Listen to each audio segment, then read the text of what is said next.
मन के विषय में बात आती है कि मन को हम काबू करना चाहते हैं, परंतु मन कंट्रोल में नहीं आ रहा। मन इधर उधर बहुत जल्दी भागता है। मन मुझे साधना में लीन नहीं होने देता। मन मुझे सिमरन नहीं करने देता। मन मुझे सत्संग में नहीं जाने देता। मन मुझे भजन गाने नहीं देता। मन मेरा कामों में नहीं लगता। यानी इत्यादि प्रश्न मन के विषय में उठ करके खड़े हो जाते हैं। तो कह रहे हैं मन को कैसे कंट्रोल करें, how to control your mind, अपने मस्तिष्क को कैसे कंट्रोल करें ताकि ये आपके कहने के अनुसार चल पाए। एक घोड़ा आपने देखा है और यदि वो घोड़े के लगाम ना हो तो वो घोड़ा अपनी मन मर्जी से दौड़ता रहता है। कोई रास्ते में आता है उसे ठोकर मार के निकल जाएगा, उसके ऊपर से होकर के निकल जाएगा, क्योंकि अभी तक उसके ऊपर लगाम नहीं लगी। इसलिए वो आज़ाद है, जहाँ चाहे वहाँ डोल सकता है।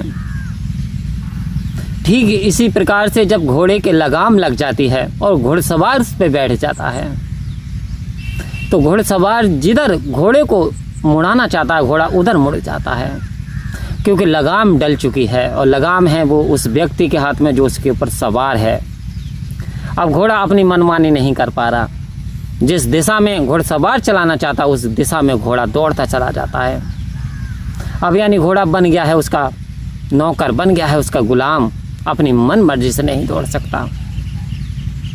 तो कहने का तात्पर्य इस मन पे ब्रह्म ज्ञान रूपी यदि नकेल लगा ली जाए, यदि इस मन को एहसास दिला दिया जाए कि तेरा मालिक ये पार ब्रह्म परमात्मा है, तू इंद्रियों का विषय नहीं है, तू इससे भी ऊपर उठ करके है, तू अनंत स्रोत का मालिक है, तू अच्छी खुशबू की जगह जा, आनंदित हो जा। जब मन को ये एहसास हो जाता है कि मेरा विषय ये नहीं है, this is not my subject, ये मेरा विषय नहीं है। कौन सा? चुगली करना मेरा विषय नहीं है, नफरत करना मेरा विषय नहीं है, धूम्रपान करना मेरा विषय नहीं है, स्मोकिंग करना मेरा विषय नहीं है, ये विषय मेरा नहीं है, क्रोध करना मेरा विषय नहीं है, अहंकार मेरा विषय नहीं है। मेरा विषय तो पार ब्रह्म परमात्मा शांत स्वरूप निर्विकार निराकार निर्गुण। मेरा लक्ष्य तो ये है, मेरा लक्ष्य तो सत्संग है, मेरा लक्ष्य तो सिमरन है, मेरा लक्ष्य तो सेवा है। आओ संत महात्माओं, एक समय की बात है कि एक राजा ने एक अनाउंस करा दिया गया पब्लिक के बीच में।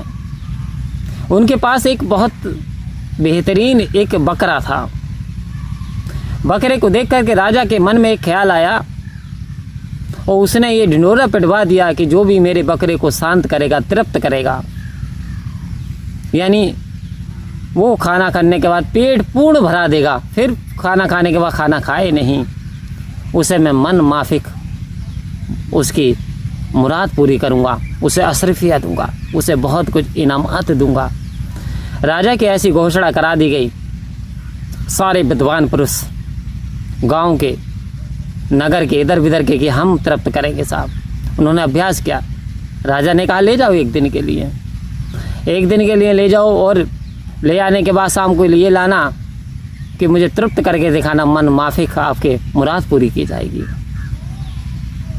मीठे मीठे पकवान, बहुत बेहतरीन चीज़ें, घास पूरी तरीके से अच्छा सा चारा लोगों ने खिलाया। परंतु जैसे राजा के पास लाए, राजा ने एक हरी घास का तिनका दिखाया, बकरे ने चट कर लिया। राजा बोला ये क्या है? कह रहे महाराज पेट तो भरा है, लेकिन बोले तृप्त तो नहीं हुआ, ये अभी प्यास तो नहीं बुझी, ये तो खा रहा। बोले भागो, भगा देता। इस प्रकार से बहुत सारे व्यक्ति राजा के पास आते हैं कि हमें दो बकरा, हमें दो, हम तृप्त कराएंगे, परंतु सभी असफल हो जाते हैं। बकरा है कि तृप्त होने का नाम ही नहीं ले रहा। बेहतरीन पूरे दिन उन्होंने खिलाया, पूरे दिन खिलाया, लेकिन शाम को जब राजा ने तिनका डाला तो वो खा गया। ये बात एक नौजवान को पता चली। नौजवान ने राजा की ये स्थिति देखी कि राजा कैसे क्या करता है, फिर तिनका खिलाता है। वो कहता महाराज मैं आपके बकरे को तृप्त कर सकता हूँ, ये मेरा वचन है आपसे। बोले अच्छा ले जाओ। उसने हरा घास का चारा डाला बकरे के सामने घर ले जा करके, और जैसे ही बकरा खाने चला उसने 5-6 डंडे पीट करके मारे उसे, 5-6 मारे। बकरा शांत हो गया। जैसे खाना चला फिर उसने हरी घास डाली, जैसे खाना चला फिर 5-6 डंडे उसके मारे, वो पीछे हट गया। इसी प्रकार से उसने कई बार बकरे की पिटाई की, दिन में 20 बार बकरे की पिटाई की।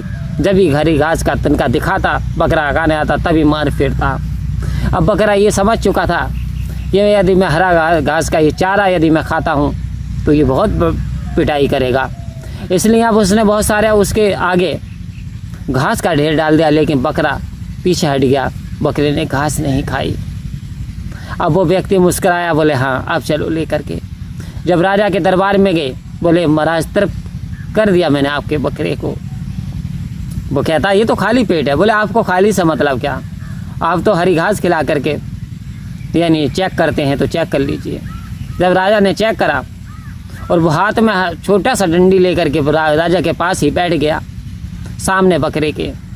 जैसे राजा ने हरी घास मंगवाई, उसके आगे डाली, बकरे की नज़र उस व्यक्ति को देखा और उस व्यक्ति ने हल्के से डंडे का इशारा दिया। बकरा एकदम से पीछे हट गया, घास नहीं खाई। राजा बहुत खुश हुआ। राजा ने उसे बहुत सारी अशर्फियाँ दी, बहुत सारा इनाम दिया, उसकी वाह प्रशंसा होने लगी। जबकि और व्यक्तियों ने फुल भेड़ बढ़ा करके लाए थे, फिर भी उसने खाया था। कारण क्या था? इस मन पे यानी उस बकरे पे जैसे कोड़े पड़े थे, ऐसे इस मन को जब भी ये विकारों में भागे, वासनाओं में भागे, तिसड़ाओं में भागे, लालच में भागे, क्रोध में भागे, अहंकार में डूबे, तब इस पर कोड़े पड़ने चाहिए। यानी इसकी एक नहीं सुननी चाहिए। जिस दिशा में ये ले जाना चाहता उस दिशा में जाओ मत, क्योंकि मन मत डुबोए गुरु मत तारे, तू चलना मेरे मन गुरु के सहारे। गुरु के वचन पर चलना है मुश्किल, मगर चलने वालों ने पाई है मंजिल। यदि वास्तव में मंजिल को प्राप्त करना है, परम लक्ष्य को प्राप्त करना है, परम उद्देश्य को प्राप्त करना है, आवागमन के बंधन से छुटकारा पाना है, तो वास्तव में सतगुरु के वचनों को कोड़ों के समान इस मन पे मारो। इस मन के मुताबिक मत चलो, क्योंकि मन की 1000 राह हैं। आप यहाँ बैठे हो, अभी कुछ ही देर में सोचने लगे हो तो आप दिल्ली में बैठे हो। तो कह रहे चेतन होकर के बैठो, मन से तन से पूरी तरीके से सत्संग में चेतन हो जाओ। और जब चेतन हो जाओगे तो एक एक वचन आपकी समझ में आएगा। जब समझ में आएगा, जब आप अमल में लाओगे तो ज्ञान कर्म में ढल जाए तो जीवन का श्रृंगार बने। जब अमल में ज्ञान को ले आए और उसे कर्म में ढाल लिया तो जीवन श्रृंगार बन गया, जीवन खिल गया, जीवन सुंदर हो गया, जीवन शांत हो गया, जीवन सरल हो गया। कब हो गया? जब हमने सतगुरु के ब्रह्म ज्ञान को जीवन में अपनाया, जब हमने मन को कंट्रोल कर लिया, जब हमने मन को प्रभु के चरणों में लगाया, सेवा सत्संग सिमरन को जीवन का आधार बनाया, तो ऐसे व्यक्तियों के जीवन फूलों के समान खिल जाते हैं। तेज बिखरता है, कृपा बरसती है निरंकार की। जापे कृपा राम की होए, बापे कृपा करे हर कोई। इधर उधर हाथ मत फैलाओ, किसी से भीख मत मांगो। अरे जो मांगना है इधर से मांगो, जो मांगना है इधर से मांगो। क्या मांगते हैं इधर विधर से? आओ संत महात्माओं, रहीमदास जी कहते थे कि देनहार कोई और है, देता है दिन रैन, लोग भरम मुझ पे करें ताते नीचे नैन। कहते थे रहीमदास जी 1.25 मन सोने का दान करते हैं, सोना बांट रहे हैं, रहीमदास जी बांट रहे हैं, रहीमदास जी बांट रहे हैं। परंतु रहीमदास जी कहते लोगों मेरे ऊपर ये व्यर्थ झूठा आरोप मत लगाओ। देने वाला परमपिता परमात्मा दे रहा तो मैं बांट रहा हूँ, मेरी क्या औकात है? मैं क्या हूँ, क्या हस्ती मेरी, आप करे हो मेरा नाम। हे सतगुरु सच्चे पातशाह, आपकी कृपा से सब काम हो रहा है, वो करते हो प्रभु आप, मेरा नाम हो रहा है। परम प्यार से बोलिए धन्यवाद जी।